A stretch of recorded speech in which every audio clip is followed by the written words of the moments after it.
এখন শুনবেন আজকের গুরুত্বপূর্ণ খবরের শিরোনাম।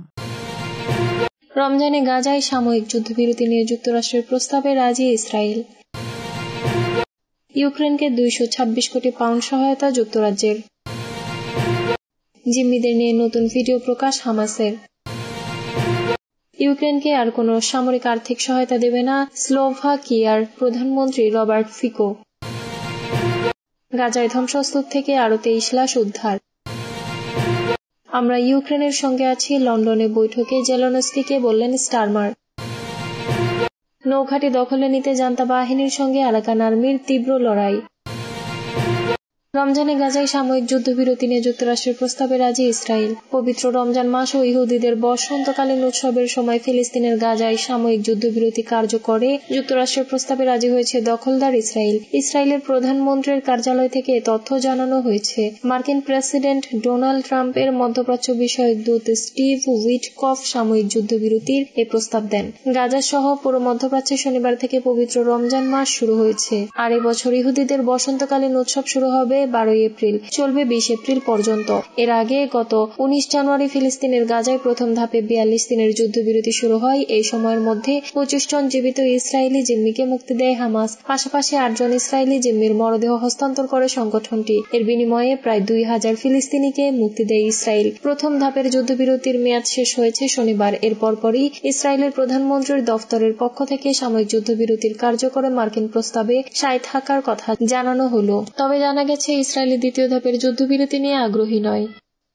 ইউক্রেনকে 226 কোটি পাউন্ড সহায়তা যুক্তরাজ্যের। ইউক্রেনের প্রতি পূর্ণ সমর্থন ব্যক্ত করে দেশটিকে 226 কোটি পাউন্ড সহায়তা দিচ্ছে যুক্তরাজ্য। যুক্তরাজ্যের প্রধানমন্ত্রী কিয়ার স্টারমার ইউক্রেনের প্রেসিডেন্ট ভলোদিমির জেলেনস্কিকে এভাবে আশ্বস্ত করেছেন। জবাবে স্টারমারকে ইউক্রেনের প্রেসিডেন্ট জেলেনস্কি বলেছেন, এমন বন্ধু থাকায় তার দেশ খুব খুশি। হোয়াইট হাউসে যুক্তরাষ্ট্রের প্রেসিডেন্ট ডোনাল্ড ট্রাম্পের সঙ্গে প্রকাশ্যে বাকবিতক্তায় জড়ান জেলেনস্কি। এরপর সেখান থেকে লন্ডনে যান তিনি। ট্রাম্পের সঙ্গে বাকবিতক্তার পর কোনো চুক্তি সই না করে জেলেনস্কিকে চলে আসতে হয়েছে। তবে লন্ডনে স্টারমার জেলেনস্কি 226 কোটি পাউন্ডের একটি চুক্তি সই করেছেন। যুদ্ধে রুশ সেনাবাহিনীকে প্রতিহত করতে সামরিক সহায়তা হিসেবে ইউক্রেনকে এই অর্থঋণ হিসেবে দেবে যুক্তরাজ্য। রুশ বাহিনী ইউক্রেনে আক্রমণ করার পর রাশিয়ার যেসব সম্পদ জব্দ করা হয়, যুক্তরাজ্য সেগুলোর মুনাফা থেকে ওই ঋণ পরিশোধ করে নেবে।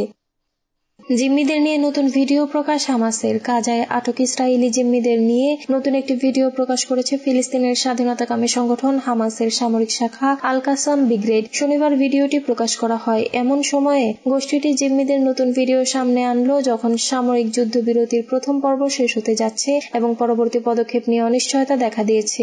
সংবাদ মাধ্যমের প্রতিবেদনে বলা হয়েছে, ভিডিওটিতে কয়েকজন জিম্মিকে দেখা গেছে, তবে এটি স্বাধীনভাবে যাচাই করা সম্ভব হয়নি। আল কাসাম ব্রিগেডের প্রকাশিত ভিডিওতে ইসরায়েলি জিম্মি 46 বছর বয়সী ইয়ার হর্নকে দেখা যায়, যাকে 2 সপ্তাহ আগে বন্দী দশা থেকে মুক্তি দিয়েছে হামাস। তার ছোট ভাই 38 বছর বয়সী এই তানকে বিদায় জানাচ্ছেন, যিনি এখনো গাজা উপত্যকায় বন্দী। ভিডিওটির সঙ্গে একটি বার্তা ছিল, শুধুমাত্র একটি যুদ্ধবিরতি চুক্তি তাদের জীবিত ফিরিয়ে আনতে পারে। ভিডিওটি আরো 2 জন ব্যক্তির ছবি দেখিয়েছে, যাদের মুখ ব্লার করা হয়েছিল।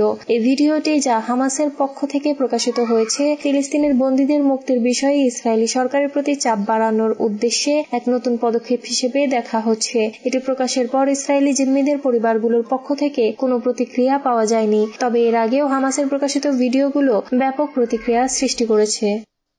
ইউক্রেনকে আর কোনো সামরিক আর্থিক সহায়তা দেব না। ইউক্রেনকে আর কোনো সামরিক বা আর্থিক সহায়তা দেওয়া হবে না বলে সাফ জানিয়ে দিয়েছেন স্লোভাকিয়ার প্রধানমন্ত্রী রবার্ট ফিকো। তুরস্কের রাষ্ট্রীয় সংবাদ মাধ্যম আনাদুলু এজেন্সি তাদের এক প্রতিবেদনে এই খবর জানিয়েছে। খবরে বলা হয়, গতকাল শনিবার সামাজিক যোগাযোগ মাধ্যমে এক্সে শেয়ার এক খোলা চিঠিতে একথা জানান স্লোভাকিয়ার প্রধানমন্ত্রী। ফিকো বলেন, তার সরকার ইউক্রেনকে এমন কোনো সহায়তা দেবে না যা দেশটিকে যুদ্ধ চালিয়ে যেতে সক্ষম করবে। তবে তিনি এও বলেছেন, যদি অন্য কোনো দেশ ইউক্রেনকে সহায়তা করতে চায় তাহলে স্লোভাকিয়া তাদের সেই সিদ্ধান্তকে সম্মান জানাবে। প্রতিবেদনে বলা হয়েছে, ফিকো তার ভেরিফাইড এক্স অ্যাকাউন্টে শেয়ার করা চিঠিতে লেখেন, স্লোভাকিয়া ইউক্রেনকে আর্থিক বা সামরিক কোনোভাবেই সমর্থন করবে না যাতে তারা যুদ্ধ চালিয়ে যেতে পারে। অন্যরা যদি তা করে, আমরা তার প্রতি সম্মান জানাবো। ফিকো ব্যাখ্যা করেন, স্লোভাকিয়া ইউক্রেন যুদ্ধ সংক্রান্ত শক্তির মাধ্যমে শান্তনীতির প্রতি সংশয় প্রকাশ করেছে। তার মতে ইউক্রেন কখনোই এত শক্তিশালী হবে না যে দেশটি নিজেই সামরিক সক্ষমতার উপর ভিত্তি করে কোনো শান্তি আলোচনা করতে পারবে। ফিকোর দৃষ্টিতে ইউক্রেনের সামরিক শক্তির মাধ্যমে যুদ্ধের সমাপ্তি নিশ্চিত করা সম্ভব নয়। স্লোভাকিয়ার এই নেতা বলেন, আগামী 6 মার্চ অনুষ্ঠেয় ইউরোপীয় ইউনিয়নের সম্মেলনে স্লোভাকিয়া যে প্রস্তাব দেবে তার মধ্যে অন্যতম হলো অবিলম্বে যুদ্ধবিরতি কার্যকর করা, তা চূড়ান্ত শান্তি চুক্তির স্বাক্ষরের আগে হোক বা পরেই হোক। তিনি লেখেন, ইউরোপীয় ইউনিয়নের সম্মেলনের শেষ পর্বের জন্য স্লোভাকিয়া অন্যান্য বিষয়ের পাশাপাশি অবিলম্বে যুদ্ধবিরতির প্রয়োজনীয়তা তুলে ধরেছে, যা প্রেসিডেন্ট জেলেনস্কি এবং ইউরোপীয় ইউনিয়নের বহু সদস্য রাষ্ট্র প্রত্যাখ্যান করেছে। গাজায় ধ্বংসস্তূপ থেকে আরো 23 লাশ উদ্ধার। ফিলিস্তিনের অবরুদ্ধ গাজা ভূখণ্ডে ধ্বংসস্তূপের ভেতর থেকে আরো 23 জনের লাশ উদ্ধার করা হয়েছে।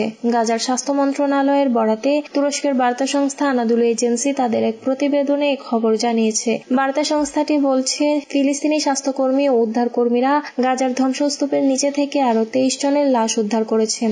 এর ফলে 2023 সালের অক্টোবর থেকে গাজা উপত্যকায় ইসরায়েলের গণহত্যামূলক যুদ্ধ নিহত ফিলিস্তিনিদের সংখ্যা 48,388 জনে পৌঁছেছে বলে শনিবার গাজার স্বাস্থ্য মন্ত্রণালয় জানিয়েছে। মন্ত্রণালয়ের এক বিবৃতিতে বলা হয়েছে, ইসরায়েলি গোলা বর্ষণে গত 48 ঘণ্টায় 2 জন ফিলিস্তিনি মারা গেছেন এবং তারাও প্রাণহানির এই সংখ্যার মধ্যে রয়েছেন। এছাড়া আরো 23 জন আহত ব্যক্তিকে হাসপাতালে ভর্তি করা হয়েছে। এতে করে ইসরায়েলি আক্রমণের আহতের সংখ্যা বেড়ে 1,11,803 জনে পৌঁছেছে। অনেক মানুষ এখনো ধ্বংসস্তূপের নিচে এবং রাস্তায় পড়ে থাকলে উদ্ধারকারীরা তাদের কাছে পৌঁছতে পারছেন না।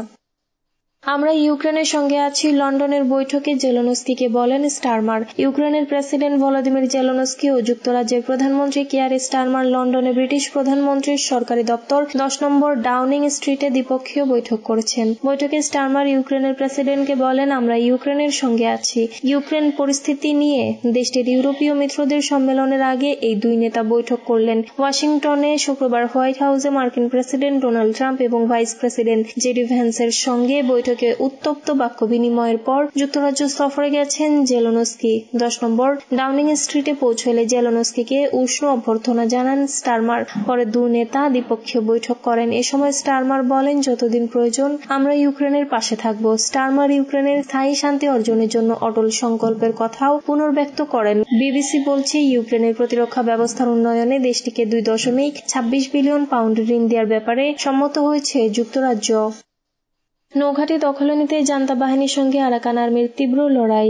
রাখাইন রাজ্যের কিয়াও কফিও শহরে মিয়ানমারের জান্তা বাহিনীর নৌঘাঁটিতে হামলা চালাচ্ছে আরাকান আর্মি। কিয়াও কফিওয়ে তেল ও গ্যাস পাইপলাইন, একটি গভীর সমুদ্র বন্দর ও একটি বিশেষ অর্থনৈতিক অঞ্চল সহ বেশ কয়েকটি চীনা সমর্থিত মেগা প্রকল্প রয়েছে। স্থানীয় সংবাদ মাধ্যম ইরাবতী জানিয়েছে, আরাকান আর্মি রাখাইনের 14টি শহর দখল করে নিয়েছে।